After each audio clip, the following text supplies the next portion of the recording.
Hello everyone, welcome back in our class. आज की class में हम क्लास 10th की हिंदी के कुछ इम्पोर्टेंट एमसीक्यू क्वेश्चंस को सॉल्व करेंगे। ये क्वेश्चंस आपकी एग्जाम के लिए बहुत ही इम्पोर्टेंट होंगे, तो आप इन्हें जरूर ध्यान से देखें। आप हमारी हिंदी की इस सीरीज को ध्यान से देखते रहें तो आप बोर्ड एग्जाम के 20 ऑब्जेक्टिव में से 20 100% कर पाएंगे, क्योंकि हम सभी इम्पोर्टेंट क्वेश्चंस को इस सीरीज में सम्मिलित कर रहे हैं। तो आइए स्टार्ट करते हैं क्वेश्चन नंबर 1 से। पहला प्रश्न है, हिंदी का प्रथम उपन्यास क्या है या कौन सा है? हिंदी का पहला उपन्यास किसे माना जाता है? परीक्षा गुरु, गोदान, अलग अलग वैतरणी, इनमें से कोई नहीं। इनमें से हिंदी का जो पहला उपन्यास है वो है परीक्षा गुरु। और इस उपन्यास की रचना किसने की थी? तो यह भी याद रखेंगे, भारतेंदु युग के प्रसिद्ध नाटककार लाला श्रीनिवास दास ने। लाला श्रीनिवास दास ये परीक्षा गुरु के लेखक हैं।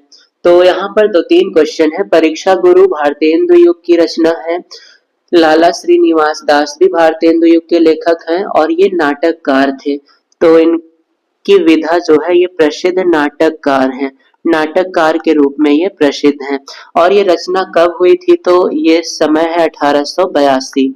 1882 में परीक्षा गुरु की रचना हुई थी। नेक्स्ट क्वेश्चन की ओर बढ़ते हैं। हिंदी की प्रथम कहानी कौन सी है? हिंदी की पहली कहानी किसे माना जाता है? कफन, ममता, इंदुमती या फिर इनमें से कोई नहीं। हिंदी की पहली कहानी माना जाता है इंदुमती को। इंदुमती हिंदी की पहली कहानी है और इसके रचनाकार का नाम भी आप जरूर याद रखेंगे। यह जो रचना है ये किशोरी लाल गोस्वामी की है और इसकी रचना उन्होंने 1900 के आसपास की थी।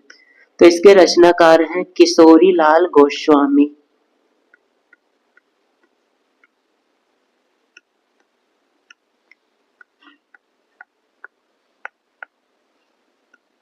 हर क्वेश्चन के साथ आपको कुछ एक्स्ट्रा बातें भी बताई जा रही हैं, उन्हें भी जरूर ध्यान रखेंगे। हिंदी की पहली कहानी इंदुमती, इसके रचनाकार हैं किशोरी लाल गोस्वामी और ये रचना हुई थी लगभग 1900 के आसपास में। नेक्स्ट क्वेश्चन की ओर बढ़ते हैं। निम्न में से कौन सी शुक्ल युग की पत्रिका है? चारों में से शुक्ल युग की पत्रिका का नाम बताना है आपको। तो ये हंस बहुत ही प्रसिद्ध पत्रिका है और यही शुक्ल युग की रचना है। इस पत्रिका का संपादन मुंशी प्रेमचंद्र ने किया था और 1930 से लेकर 1936 तक। तो इसका संपादन प्रारंभ किया मुंशी प्रेमचंद ने और संपादन शुरू किया था 1930 में और ये संपादन 1930 से 1936 तक उन्होंने किया था। तो बहुत ही इंपॉर्टेंट क्वेश्चन है ये आपके लिए। नेक्स्ट क्वेश्चन की ओर बढ़ते हैं। एकांकी सम्राट किसे कहा जाता है? डॉक्टर राम कुमार वर्मा, सेठ गोविंद दास, हरिकृष्ण प्रेमी या फिर मोहन राकेश, इनमें से किसे एकांकी सम्राट कहा जाता है? तो डॉक्टर राम कुमार वर्मा, इन्हें एकांकी सम्राट कहा जाता है। इन्होंने एकांकी को एक विकसित और व्यवस्थित रूप दिया है, तो इनका नाम जरूर याद रखेंगे एकांकी सम्राट के रूप में। नेक्स्ट क्वेश्चन, नागरी प्रचारिणी सभा के संस्थापक कौन थे? पुरुषोत्तम दास टंडन, मदन मोहन मालवीय, श्याम सुंदर दास या फिर रामचंद्र शुक्ल। नागरी प्रचारिणी के संस्थापक में तीन नाम इंपॉर्टेंट है, बाबू श्याम सुंदर दास और इनके साथ साथ पंडित राम नारायण मिश्र और शिव कुमार सिंह, ये दोनों व्यक्ति भी सम्मिलित थे। और इसकी स्थापना हुई थी 16 जुलाई 1893 को। 16 जुलाई 1893 में। नेक्स्ट क्वेश्चन है, प्रिय प्रवास किस युग की रचना है? प्रिय प्रवास किस युग की रचना है और साथ ही साथ ये भी याद रखेंगे कि ये किसकी रचना है। तो प्रिय प्रवास अयोध्या सिंह उपाध्याय हरिऔध की रचना है, अयोध्या सिंह उपाध्याय। और किस युग की रचना है? तो द्विवेदी युग, भारतेंदु युग, प्रगतिवादी युग या फिर छायावादी युग। इनमें से प्रिय प्रवास रचना है द्विवेदी युग की। और साथ ही साथ ये भी याद रखेंगे कि प्रिय प्रवास खड़ी बोली का प्रथम महाकाव्य है। यह रचना खड़ी बोली का पहला महाकाव्य है।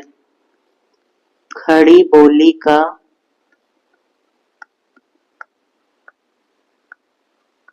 प्रथम महाकाव्य है। नेक्स्ट क्वेश्चन की ओर बढ़ते हैं। मधुशाला किसकी रचना है? मधुशाला के रचनाकार कौन है? रामधारी सिंह दिनकर, अयोध्या सिंह उपाध्याय, हरिऔध हरिवंश राय बच्चन या फिर सुमित्रा नंदन पंत। तो यह रचना बहुत प्रसिद्ध है और ये रचना है हरिवंश राय बच्चन की। मधुशाला हरिवंश राय बच्चन की एक बहुत ही प्रसिद्ध रचना है और इसका लेखन लगभग उन्होंने 1935 के आसपास में किया था। 1935। नेक्स्ट क्वेश्चन की ओर बढ़ते हैं। भारत भारती किसकी रचना है? सियाराम शरण गुप्त, मैथिली शरण गुप्त, जयशंकर प्रसाद या महादेवी वर्मा। भारत भारती यह एक काव्य रचना है जो कि मैथिली शरण गुप्त ने रची है और इसका रचना समय लगभग 1912 से 13 के आसपास है। 1912 से 1913 के आसपास इसकी रचना उन्होंने की थी। ये काव्य है, ये भी आप याद रखेंगे, काव्य रचना है। नेक्स्ट क्वेश्चन है, आधुनिक काल का समय कब तक है?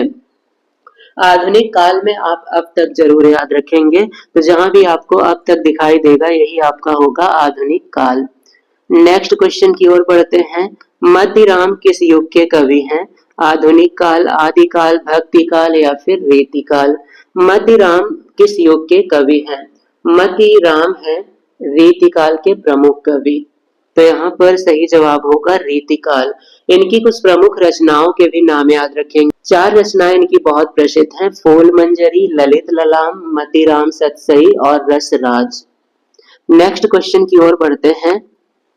शोक विकल सब रोवहि रानी, रूप राशि बल तेज बखानी। यहाँ पर रस बताना है, तो आप देख के ही समझ गए होंगे शोक अर्थात करुणा की बात हो रही है, तो यहाँ पर करुण रस होगा। नेक्स्ट क्वेश्चन है, चरण कमल बंदौ हरिराई में कौन सा अलंकार है? रूपक, उपमा, उत्प्रेक्षा या फिर श्लेष। चरण कमल बंदौ हरिराई में कौन सा अलंकार है? ये क्वेश्चन कई बार और बार बार आता रहता है, तो आप इसे जरूर याद रखें। यहाँ पर रूपक अलंकार है। नेक्स्ट क्वेश्चन की ओर बढ़ते हैं। अलंकार की एक अलग से क्लास लेकर आने वाले हैं बहुत जल्द, जिसमें आपको सभी अलंकार एक ही बार में पढ़ाए जाएंगे। नेक्स्ट क्वेश्चन है, त्रिफला का समास विग्रह क्या होगा? त्रिफला का समास विग्रह 3 फलों का समूह, 2 फलों का समूह, अमृत फलों का समूह या फिर इनमें से कोई नहीं। तो त्रिफला, त्रि मीन्स 3, फला मीन्स फल, 3 फलों के समूह को कहा जाता है त्रिफला। नेक्स्ट क्वेश्चन है, कपड़ा का तत्सम क्या होगा? वस्त्र, करपट, दुकूल या फिर पहनावा। इनमें से कपड़ा का तत्सम क्या होगा? तो कपड़ा का तत्सम होता है करपट। नेक्स्ट क्वेश्चन की ओर बढ़ते हैं। आकर्षण शब्द में किस उपसर्ग का प्रयोग किया गया है? वि, मान, अक या फिर आ। तो आकर्षण का हम विच्छेद करेंगे तो ये आधन कर्षण होगा, आधन कर्षण। तो यहाँ पर 2 भाग है, एक आ है और एक कर्षण है, तो यहाँ पर आ उपसर्ग का प्रयोग हुआ है। नेक्स्ट क्वेश्चन की बात करें, प्रत्यय के कितने प्रकार होते हैं? बहुत इंपॉर्टेंट क्वेश्चन है, कभी भी आ सकता है, इसे जरूर याद रखें। प्रत्यय के 2 प्रकार हर क्लास में मैं आपको बता रहा हूँ, एक कृत प्रत्यय और दूसरा तद्धित प्रत्यय। ये 2 प्रत्यय के प्रकार हैं मुख्यतः। नेक्स्ट क्वेश्चन है, मध्वरी में कौन सी संधि है? मध्वरी का आपको संधि बताना है, तो अगर इसका संधि विच्छेद करेंगे तो ये हो जाएगा मधु धन अरिह, मधु धन अरिह।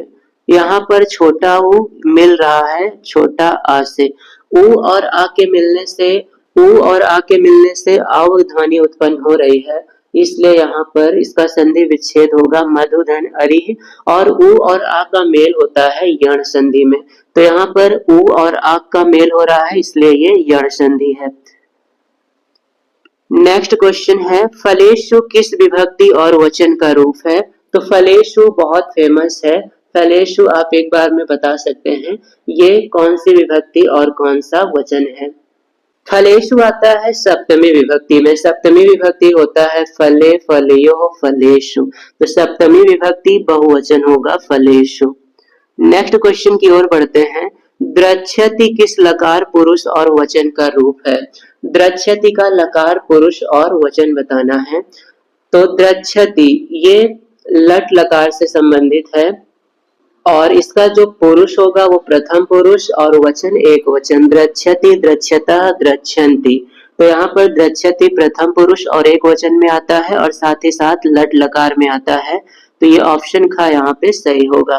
तो लकार आप कोई भी एक याद रख लें और उससे तुलना करके आप सभी आंसर कर पाएंगे। तो लट लकार, लंग लकार, लोट लकार, विधिलिंग, ये सब आपके लिए बहुत इंपॉर्टेंट है। तो ये थे हिंदी के कुछ इंपॉर्टेंट एमसीक्यू टाइप क्वेश्चंस। उम्मीद करते हैं आपको ये क्लास अच्छी लगी होगी और अच्छे से सब कुछ समझ भी आया होगा। यदि फिर भी आपको कोई डाउट हुआ करे तो आप कमेंट कर सकते हैं और यदि अभी तक आपने हमारे चैनल को सब्सक्राइब नहीं किया है तो सब्सक्राइब कर लें ताकि हमारी आने वाली क्लास की अपडेट्स आप तक पहुंचती रहे।